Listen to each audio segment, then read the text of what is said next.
afternoon, and thank you for having the University of Sydney to present Charging Made Easy, Activating V2G Through the Power of Free. So we see a fantastic opportunity that we're really excited about with this new technology being introduced to the market. We see this as a time where we get to set the perceptions around that technology and really get ahead of the attention, awareness, and uptake curve. So our key problem is how we can increase V2G technology adoption, and our plan is to partner with industry along the lines of the Energy Made Easy plan.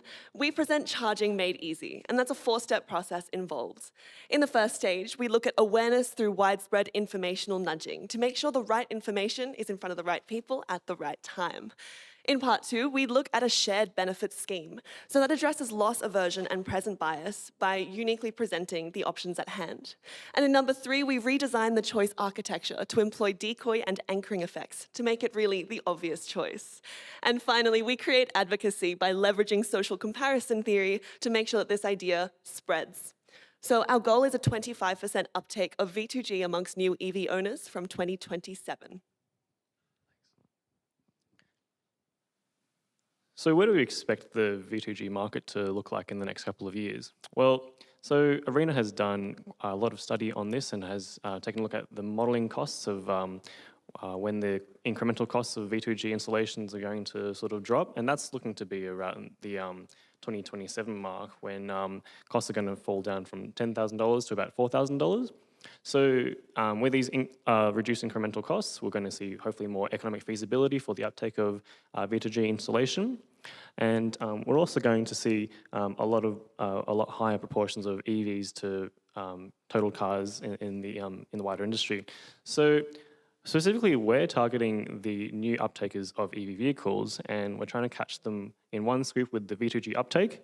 We're looking specifically at our techno trendsetter, Noel here. He's a middle-aged techno innovator, and Sally, the smart saver, she's a more young suburban early adopter. So these personas define the kind of people that we're looking to have take up on the adoption curve for the new technology.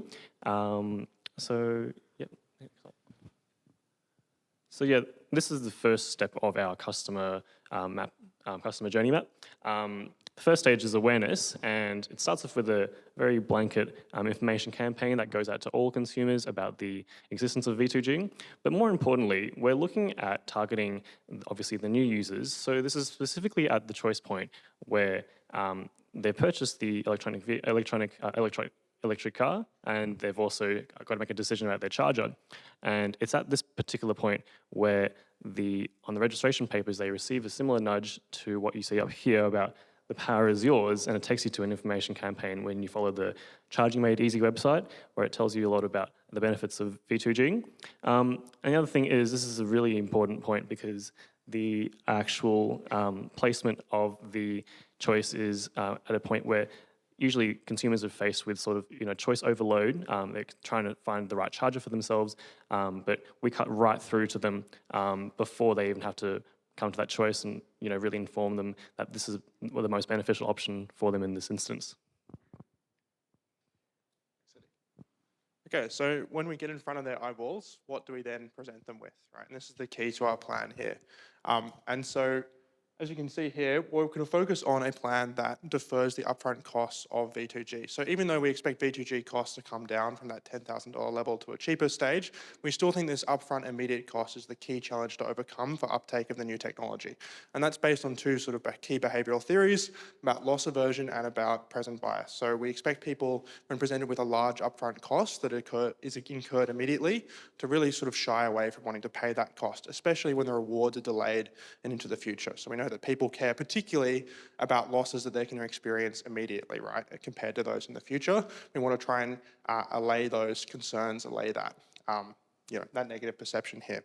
So how are we going to do that? Well, we know from market research, and by that I mean discussions with Alex from JetCharge yesterday, that power companies are already looking at these sorts of plans where they are going to potentially be interested in subsidizing part or all of the upfront cost of the V2G technology, and then recoup rather those costs through a benefit sharing scheme following the installation of the technology. And so this is what we're planning to facilitate through a sort of private partnership with the government. So through this the Charging Made Easy platform, where this option will be presented to people that we expect to be more attractive. So in the next here, so we know that this is the choice that we expect people to take, but how are we going to make that choice even more attractive and more salient to people? And this is when we start employing techniques of choice architecture. So you can see these three choices here that we intend to present to consumers. Firstly, for the basic charger from approximately $1,000, and then the V2G charger, the two-way charger, either $0 under the benefit sharing scheme or the $4,000 upfront cost. Now, for a loss-adverse and present biased individual, we expect that third option to serve as a decoy. So we don't expect people to really, we expect it to be dominated by the second choice, right? We don't expect that third choice to be chosen very frequently, but it has the key role of anchoring individuals to that valuation. That $4,000 valuation for the V2G charger will establish the sort of value of that proposition.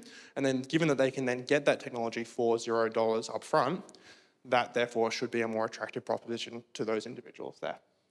Okay, we also exploit the power of free, so the idea that individuals will be drawn, households will be drawn to free objects even compared to a low cost option, right? So by making it a zero upfront cost for consumers, we expect to see higher uptake as well. So to increase V2G engagement, we want to create advocates. And we can do this by leveraging social networks. So one of the features of the benefit sharing plan is that it provides users with the upfront benefit of V2G, and this upfront benefit can help users kind of positively associate themselves with V2G and kind of develop positive attitudes about V2G, and then this will organically kind of evolve in speech within social networks and kind of spread the message about the positive attributes of V2G. And this links to the theory of information cascades, where instigating the first movers will lead to non-adopters of V2G to become more willing to adopt V2G as the number of V2G users increases. And we also, to further leverage social networks, we also suggest a social comparison nudge. So this nudge compares non-V2G and V2G users' energy costs and really highlights the benefits of V2G in saving those energy costs. And this just leverages descriptive social norms as well as the bandwagon effect, which really emphasizes V2G as the beneficial option. So the Charging Made Easy scheme partners industry, governments, and households towards a greener future. We create broad awareness and useful information from trusted sources at just the right time. Then the beauty of this scheme in that benefits sharing mechanism, all it does is reverses the cost benefit so that you're not faced with this looming upfront cost. Suddenly the focal point and the salience switches towards these immediate benefits, and then the cost is made suddenly painless without changing the equation in any way. So that creates a transformed and attractive value proposition that we see as the obvious choice. Then third, with the redesign of the choice architecture itself, using decoy and anchoring effects, we make that even more clear to consumers. And we also help to cut through that cognitive burden and the informational overload that consumers are facing at that stage by providing a really useful service that just compares your options across the market. So we end up with this clear dominant choice, and we encourage advocacy using social learning theory to hope that this spreads amongst consumers. We see some limitations around the scope and the reach of this idea, as there are some structures in place that might form barricades along the process for the customer journey map we've established. But overall, these key elements target the intersection of loss aversion and present bias that we see as key inhibiting factors. And we've paved a transition pathway that will expand alongside the growth of EV uptake in Australia that's already going to happen. Thank you.